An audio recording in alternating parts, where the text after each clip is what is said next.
Am I the jerk for letting my best friend walk through a dangerous part of town at night alone because I was too busy celebrating my birthday party? Posted by you/LostInThoughts07. I, 26F, have been best friends with Jake, 27M, for over 6 years. We work at the same company and are also planning to go on a work and travel trip together soon. This situation happened last Friday, which was my birthday. I had planned a big family gathering with over 20 guests, some of whom traveled over an hour to be there.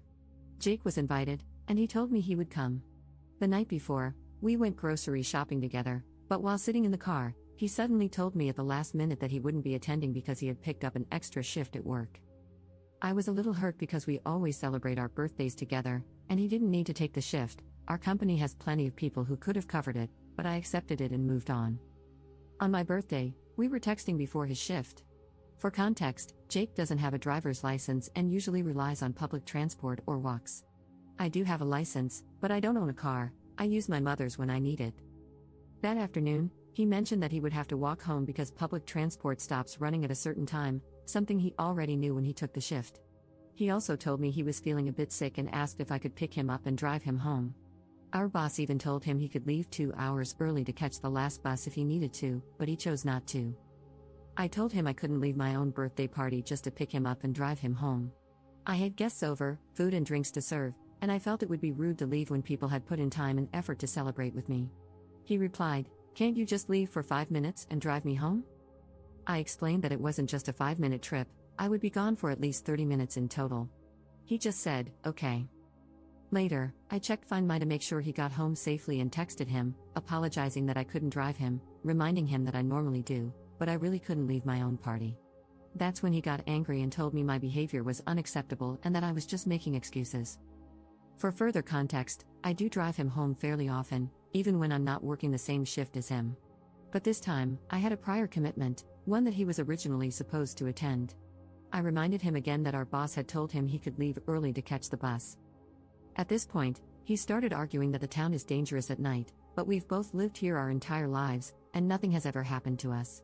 I used to walk at night all the time before I had a license, and another friend of ours, who is also a co-worker, regularly walks home late at night without issue. I tried to understand if something else was going on and asked him if maybe he was upset about something deeper and just projecting it onto this situation. I might have worded it poorly, but instead of talking, he just exploded at me. I apologized if I said it the wrong way, but at that point, he wasn't listening to me at all. Meanwhile, he wasn't trying to understand my side either. I told him it was my responsibility to be at my own birthday party and that my guests had made an effort to celebrate with me. I couldn't just disappear for half an hour. He dismissed that and told me I was a bad friend, a bad sister, because I said I wouldn't drive my sister home either if I had prior commitments, and it wasn't an emergency, and that my priorities were all wrong. In the end, he told me he didn't want to see me for a while. I am honestly confused and questioning our friendship after this because of how he reacted. I really tried to understand his side, and I get that he was hurt that I wasn't there for him when he needed me. But at the same time, I couldn't just leave my own party if it wasn't an emergency. Now I don't know if our friendship can bounce back from this or how I'm supposed to rely on him moving forward. If this is how he reacts to something like this, what happens if we end up in a similar situation while traveling? Is he just going to leave me behind if I don't do what he wants? Relevant comments. Commenter. I think if you really look back at your dynamic and who does what for whom, you will find a huge imbalance, with you doing more. Also, the fact that he did not want to go to a party celebrating you and not him, and that he wanted you to leave the party, indicates that he just wants to use you. Ops response. Yeah, there is a bit of an imbalance in the dynamic, but I thought it might be because of our different circumstances. His family isn't as well off as mine. Also, acts of service is my love language, so I tend to do a lot for people I hold dear. I always thought of us as those typical, picture-perfect TV show besties, but his behavior regarding this incident shattered that picture for me. Commenter 2. Even more, it sounds like he didn't like you being the center of attention. Is he usually the one people focus on, with you as the sidekick? Ops response. To be honest, I don't know. I never really paid attention to who was the center of attention in situations where we were in groups. But now that I think about it, we were at a party recently where he separated from me for almost the entire time to go off with another friend we hadn't seen in a long time. I assumed it was because they hadn't seen each other in months, so I didn't really pay attention to it either and just stayed with other friends. Commenter 3. This was kind of what I was thinking. He sounds manipulative. No one is going to leave their birthday party to give someone a ride home. It's incredibly rude to leave a party in your honor, and I'm 99% sure that's common knowledge. Either something else is going on, or he fabricated this whole thing as a test. Ops response. And he told me that he had talked to others about it, and not one of them disagreed with his point of view. That made me a bit insecure, wondering if I'm the jerk here, but I think the comments are debunking that. Thanks you all. I just would love to know what he told those people, or his thought process for that matter, because I would never react this way. The test could be a plausible explanation. He might have felt the need to test me before we go to another country for a year. That's the other thing I need to figure out, because if this is how he reacts to something like this, I can't rely on him. And even if our friendship survives, I can't go to another country with him as my support system. Update 1 day later. First of all, thank you all for the helpful comments. I never expected so many people to relate to this. I'm so sorry for everyone who has gone through something similar. To clarify something I've seen speculated in the comments, there are no romantic feelings involved. He's gay, so there was never any romantic interest between us. After reading a lot of comments and reflecting on everything, I've decided to go no contact, aside from necessary work-related interactions. I've also made the decision to move forward with my work and travel plans alone, because I simply can't trust someone like this to be my emergency contact in another country. I had a long conversation with my parents and showed them the chat. My mom actually broke down crying. She told me she's seen narcissistic behavior and red flags in him for years, but things have gotten worse in the last few months. She said this has been weighing on her, and when she laid everything out for me, I finally saw the bigger picture. Even though it wasn't a romantic relationship, I now realize he was isolating me from other friends and family, always trying to make himself the center of my social life. He even tried to insert himself into most of my other friendships, and looking back, anytime I made progress in life, he would find a way to hold me back or drag me down. My dad told me that some of the recent arguments I've had with my family were actually their way of trying to get me to see what was happening, but I just didn't recognize it until now. He also said he's relieved I won't be traveling overseas with him. My parents reassured me that while this will be hard at first, I'll heal, and cutting ties now will make things easier in the long run. They also pointed out things I had overlooked, like how he tagged along on family holidays without paying but was never particularly grateful to my family for inviting him. I've started talking to one of our mutual friends about what happened. She's currently busy with the Super Bowl, but once she's back, I'll tell her everything as objectively as possible. I don't want to trash talk him or damage his reputation at work, but if coworkers ask, I'll be honest about why I've distanced myself. I genuinely do wish him the best, and I hope he works through his issues and finds happiness. But I'm done. My mom breaking down in tears was the final straw for me. Even though a lot of my social circle overlaps with him, I know I'll eventually sort everything out and move on.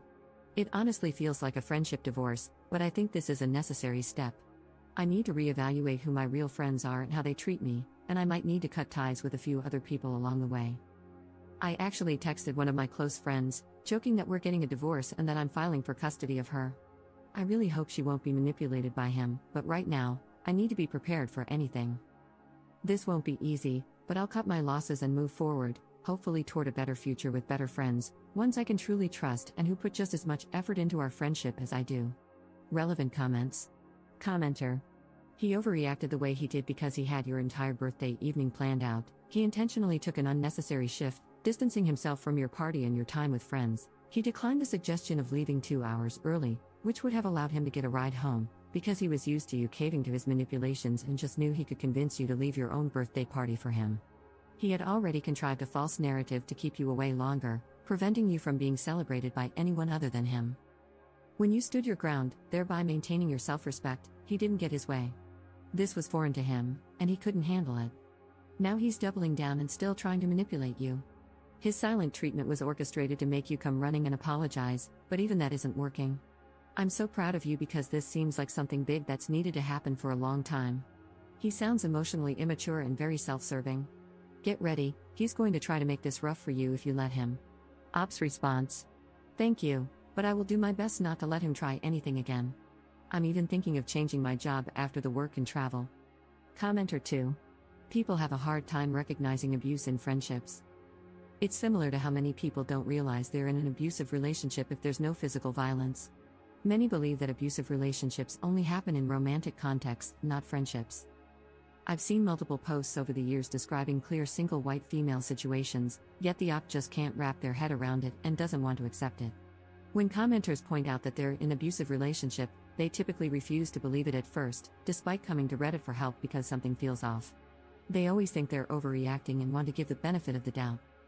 Abusive relationships can happen in any type of relationship.